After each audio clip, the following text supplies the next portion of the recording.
I will say that I have had a lot of difficult to explain situations in my life. I remember there was a member of my tennis team. We were on the same team, but we weren't really Mhm. friends. I decided I'm going to analyze her. And I just basically told her everything I have been kind of thinking about, the whole story of who I think she is. And I remember she sat there and she was like, I can't believe that you just, like, how did you do this? I don't understand how you were able to deduce any of this information about me. And honestly, I couldn't tell you either how. Yeah. I Yeah. just knew.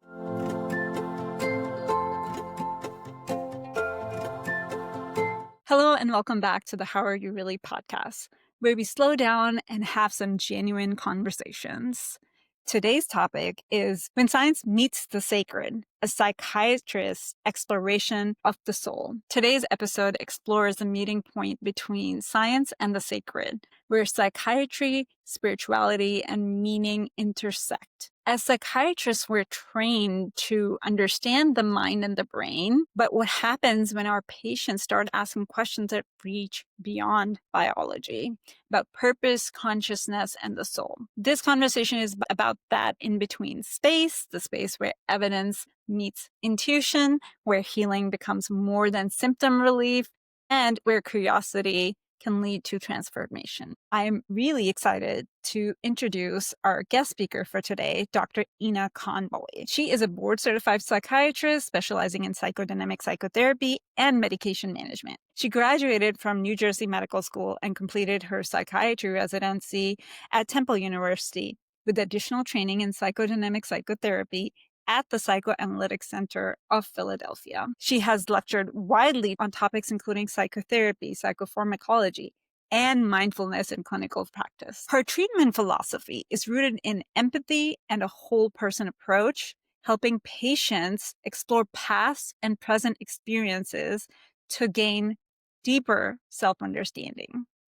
While psychotherapy is her primary focus, she also integrates medication management and evidence-based lifestyle approaches such as exercise, meditation, and yoga. Welcome, Dr. Ina Kanbai. Thank you so much for having me. Really happy to be here. This is such an interesting topic. I'm excited to talk about it. Firstly, I want to understand what it means by metaphysical experiences.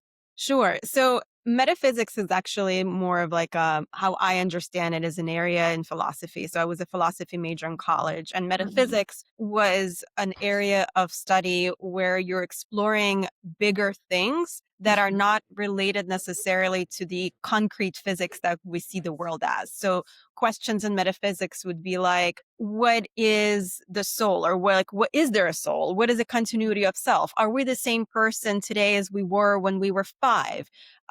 Or time travel would be one of those Mhm. things. Kind of these questions that are a bit bigger than Mhm. ourselves and our Mhm. concrete day to day life, but Mhm. questions that maybe we all sometimes think about, like Mhm. what is this world outside of what we see, what we taste, what we know? And it comes up from time to time in therapy as well, because the type of therapy, for example, that I do, which is psychodynamic psychotherapy, it's very Mhm. explorative.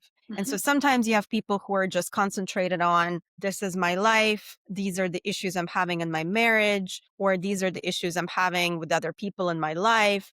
Mhm. Um, but often it could also lead to, oh my God, I am 40 years old and I don't know where my life is going. And maybe there's a person in my family who died at the age of 60. And what does that mean for me? And what is life like after you die? Oh my God, I'm scared of death. Is this like an Mhm. issue? What comes after?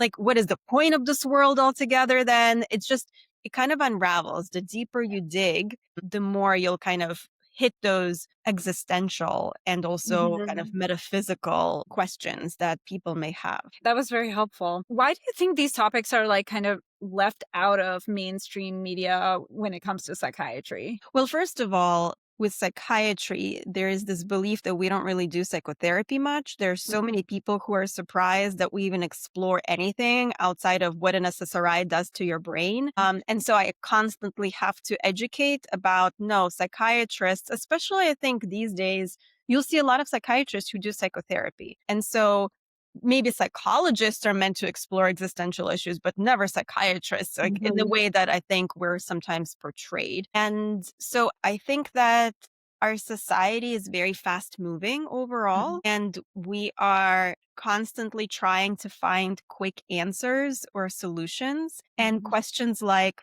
is there life after death? Or what is the point of my life? Like, why am I doing this? Why am I going to work and Mhm. working my butt off only to have a life I'm not really content with?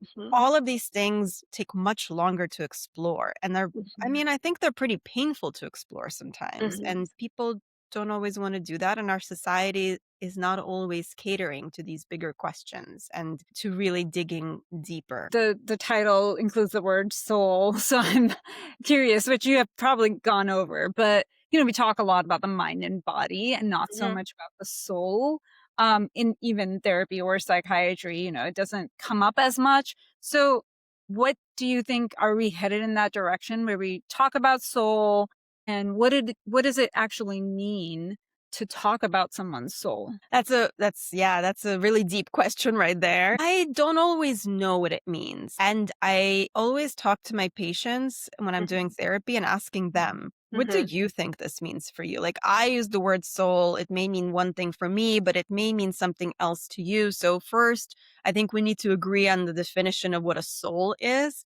And the Mhm. way that I use it is something that is independent of our biological body, that Mhm. somehow could maybe remain after we die, or there's something different about it. But some people use soul in other ways too, like some kind of like a spark of consciousness that maybe is produced by a biological body. So that's just like a whole different argument of like what Mhm. people see it as. But I think coming to a conclusion of what a soul means to you and Mhm. me as we discuss it is important. But from a spiritual perspective, I mean, I see patients of all backgrounds. I see people who are staunch atheists, and I see Mhm. people who are incredibly religious. And so the definition of a soul is such a hot topic Mhm. in religious realms, but also even in the therapeutic realm. And so my job is to sit back and understand the person, where they're from in their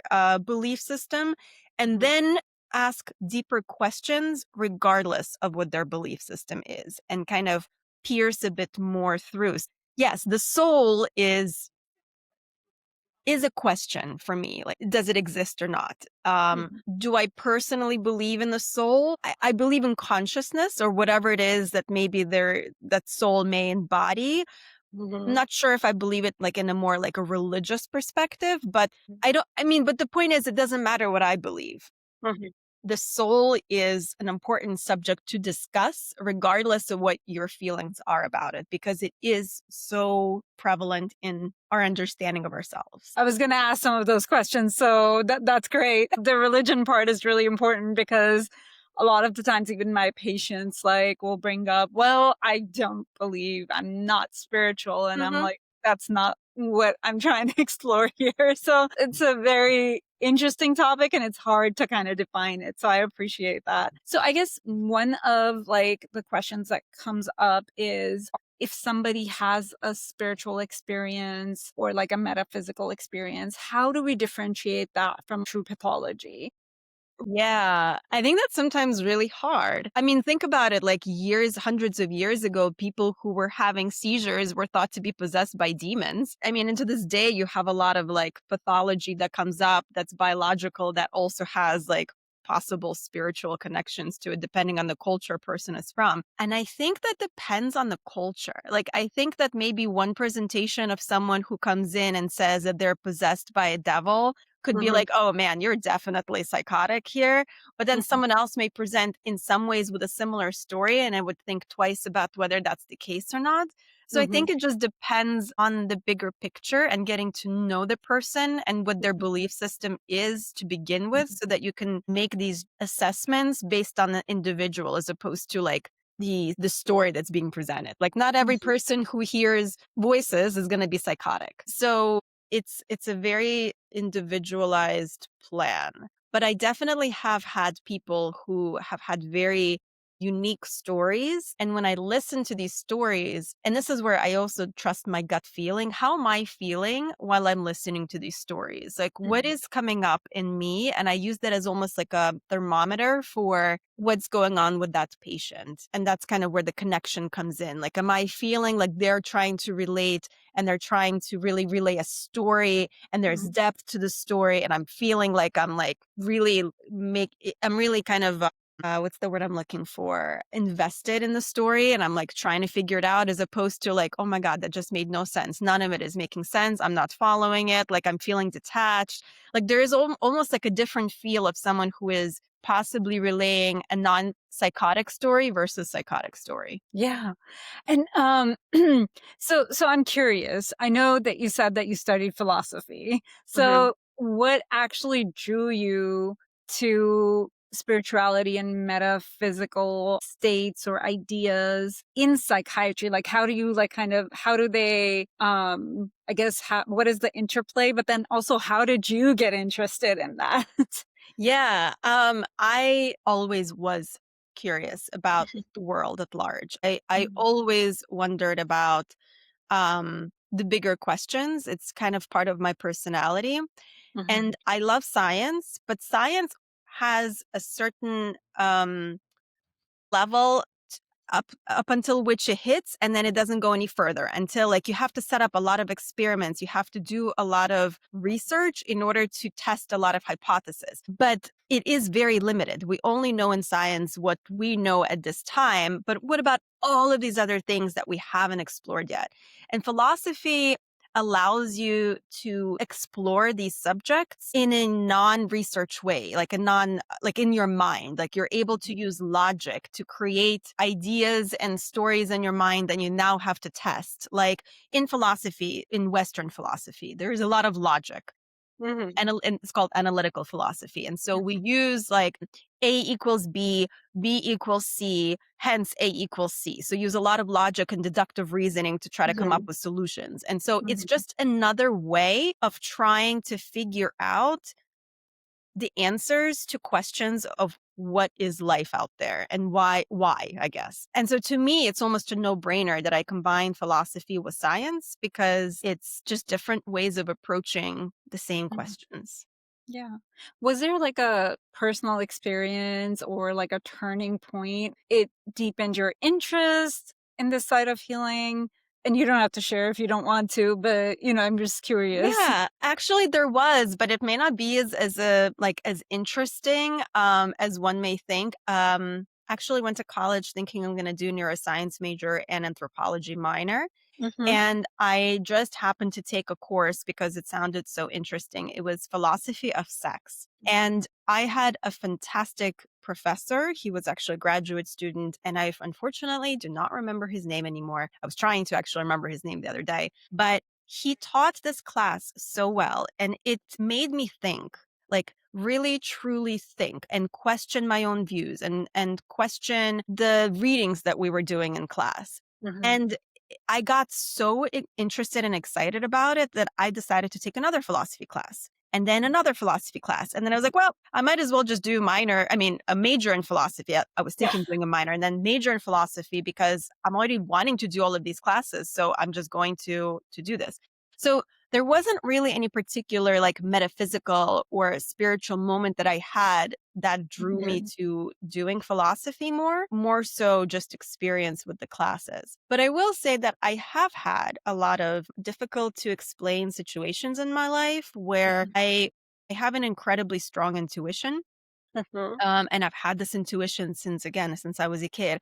I remember there was specifically a time when I was on a tennis team in high school, and there was a member of my tennis team, and her and I didn't really know each other. We were on the same team, but we weren't really Mhm. friends. And we had a moment of where I decided I'm going to analyze her.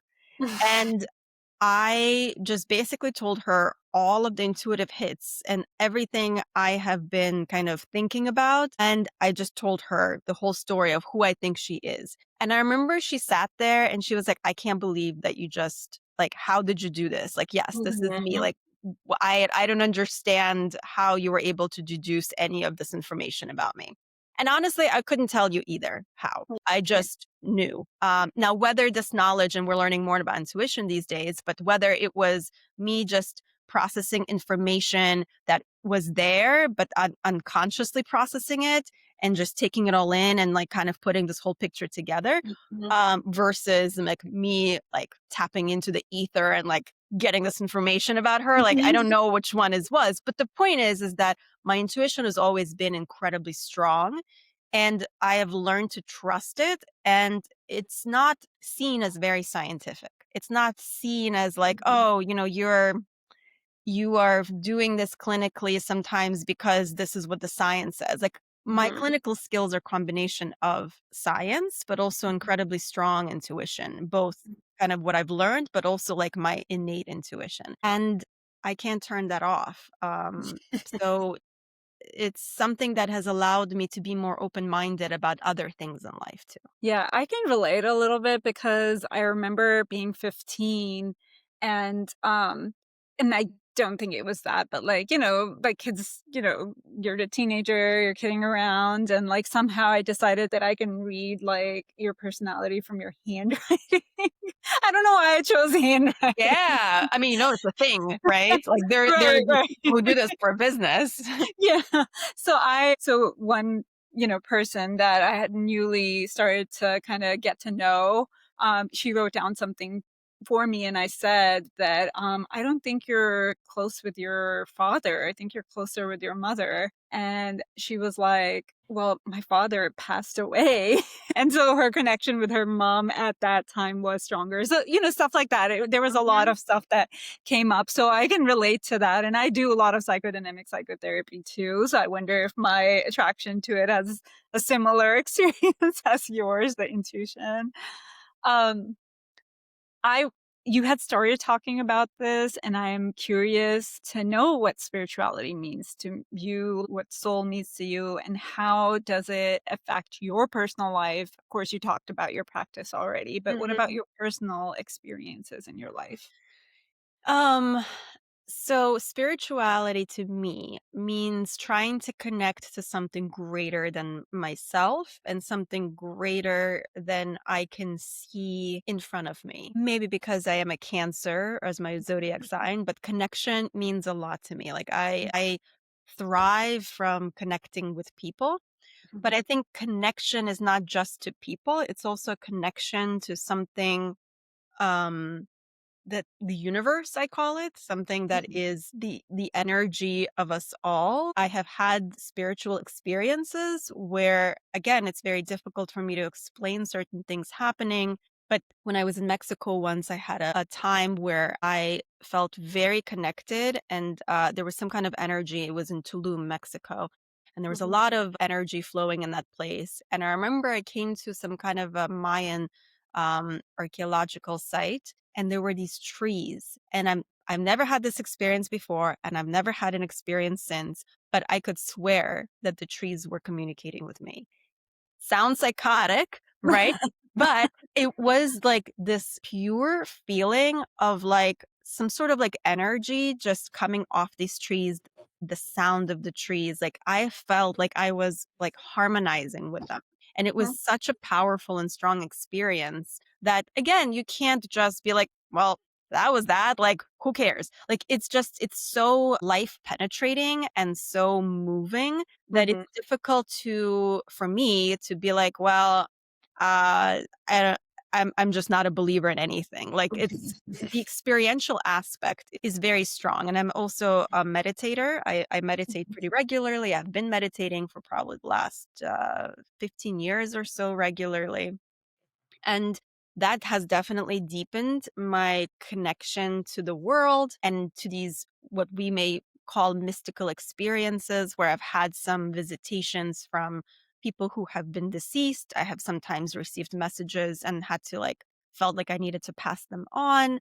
Um, Felt connection with people who have been deceased, not necessarily in sound, but like feeling the energy and presence. mhm, I mean, scientifically, it all sounds absurd because we haven't mhm. just like understood any of this in the science format yet, but I also cannot, just like I cannot turn my intuition off and not listen to it, because it's such an important part of how I gather information in the world and navigate, and I'm Mhm. actually successful in the world because of it. I can turn off those parts that make me wonder whether there's something greater than myself and how I Mhm. connect with this universe at large that I do not understand, that I do feel somehow. I don't know what these feelings mean, but they're all data points for me to try to process how it all comes together at the end.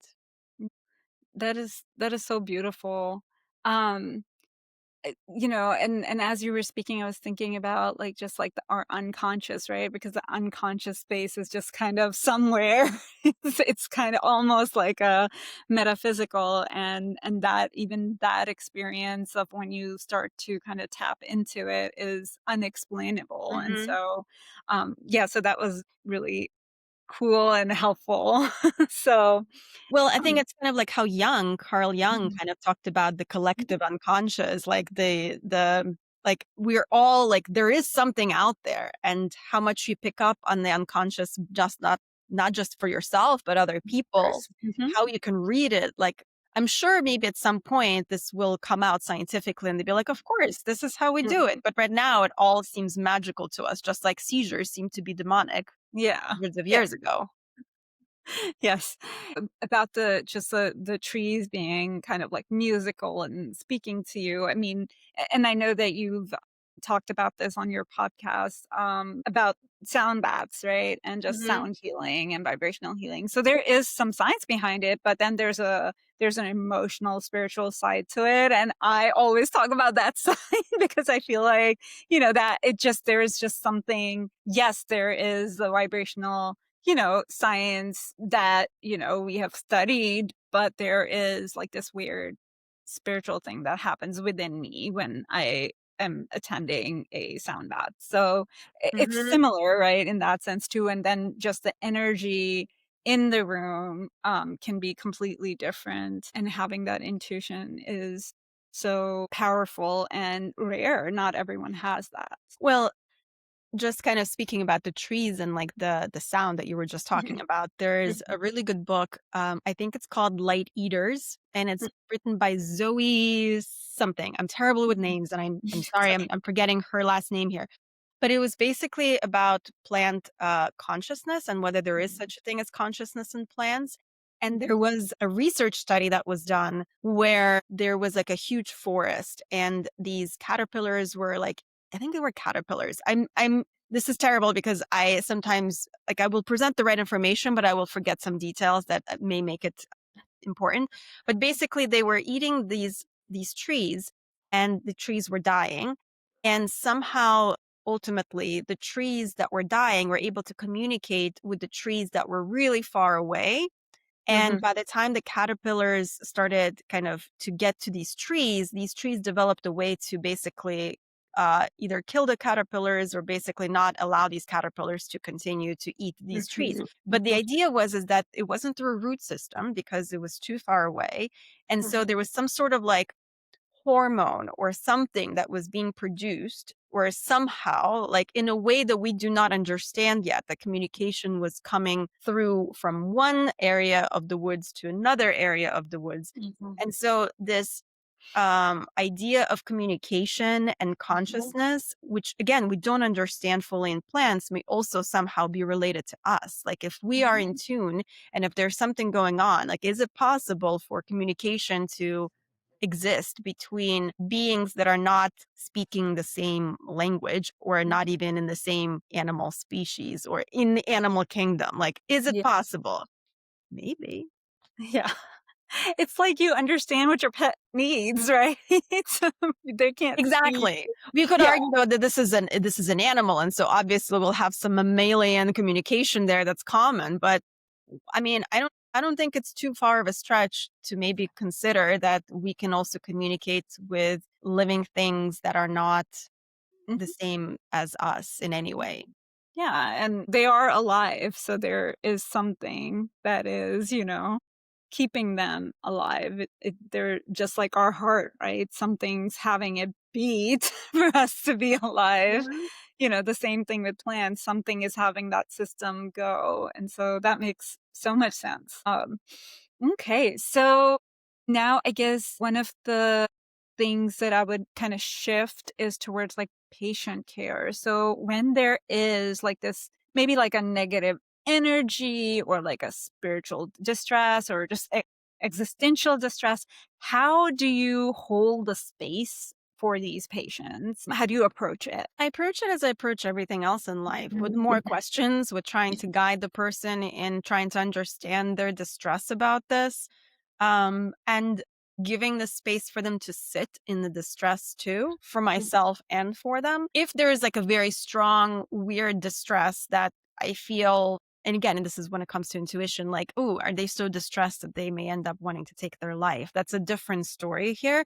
But generally, we just really explore that distress. And there are a lot of people who, especially after a loved one dies, there is a lot of uncertainty about meaning of their life and how do they go on and what was the point of it anyway, or people who have had severe trauma, wars, things that happen that are like just absolutely terrible, that you're trying to make sense of it all and you just can't. And I try to just be there. I don't pretend to understand it either. I maybe have theories here and there, but I don't necessarily bring it into therapy. And I just help the person figure out for themselves what they think this is all about. But it can get really hard and it can get very, very emotional and difficult to sit with. What are some of the psychodynamic psychotherapy like techniques that would be helpful for people to integrate or connect with their spirituality? Like, is there something that you can give to them through that spiritual, like, therapy modality? One of the things I do a lot is I just keep asking questions. And it's one of those practices that is not just done in psychodynamic psychotherapy, but if I ask a question and you give me an answer, I'm going to try to distill it even more. Like I'm going to ask you, what is your favorite food? You're going to give me an answer. What are you going to say? Uh, Pizza comes to Pizza. mind, even though it's Okay. not. So like I will not necessarily take that at face value. I'm Yeah. gonna be like, okay, well tell me more about pizza. What about it? And then I don't know, you can tell me like, well, it's the really amazing cheese and it tastes very good when I eat it. Well, how far back do you remember loving pizza? And then like trying to dig deeper and deeper and not take things for granted when you give me an answer, but trying to understand. And not to say that I know where I'm going with these questions because I don't. My goal is not to know the destination. My goal is to help you get on the journey to depth. And the depth, once you start getting used to going deeper and deeper with these questions, it's going to help you then see how a lot of things in your life are actually connected. For example, maybe that pizza that you really love was a pizza that you shared with your loved one when you were 3 years old. And from that day on, you just love this pizza because the pizza reminds you of the loved one. Or every Friday you had pizza with your family and it was a movie night and it was very special. The pizza didn't really taste good, but it was so delicious in the family atmosphere. Like there's just so much more meaning and so much more depth to this pizza now. And then you're going to start seeing this pizza actually is part of this bigger puzzle of your whole life and how it all is connected. And so this dynamic psychotherapy just shows everything is connected in your life. Sure, sometimes a cigar is just a cigar. Sometimes things don't really have much depth to it, but overall, there is so much depth in your life. And that in itself is a spiritual experience, in my opinion. When you start putting so many things together, whether you believe in God or not does not matter, but that's connection for yourself and how you relate to other people and how do you relate to yourself in the past is very spiritual. And so the question you asked is how do we kind of learn how do we do this in our lives, maybe even if a person is not in psychodynamic psychotherapy? And my answer would be just keep asking questions and then keep answering them and not necessarily being content with the answer you receive and just keep digging deeper. Mhm. And that pizza example is so good. But what if the patient or person is bringing to you just like a direct issue, for instance, whatever their emotional abuse was with their father or mother, Mhm. right? From childhood on. Like now they're like consciously aware of like that experience and maybe how it is affecting them. How do they further do you help them further integrate that and help them so that it doesn't affect them the same way now as, versus when they were younger in that age where the trauma happened. Yeah. Yeah. So that's a bit difficult. We say in this type of work that you have to Mhm, trust the process. And sometimes the process is the most important thing. Now, people ask, well, what is the process? Well, it's the process. You just keep doing the work. mhm, And honestly, I have noticed in years of doing this work that it can be sometimes magical, mhm, where I and the other person doing this therapy, we're asking the questions, and the person is mhm, like, okay, well, now what? Like, we've talked about this, like, this trauma that I've had, and I have analyzed and explored everything about it. Like, what am I going to do with it now? And the idea is that you just continue to look at it, you just mhm, continue to process it. And mhm, something shifts over a period of time for some people. It may not be immediate.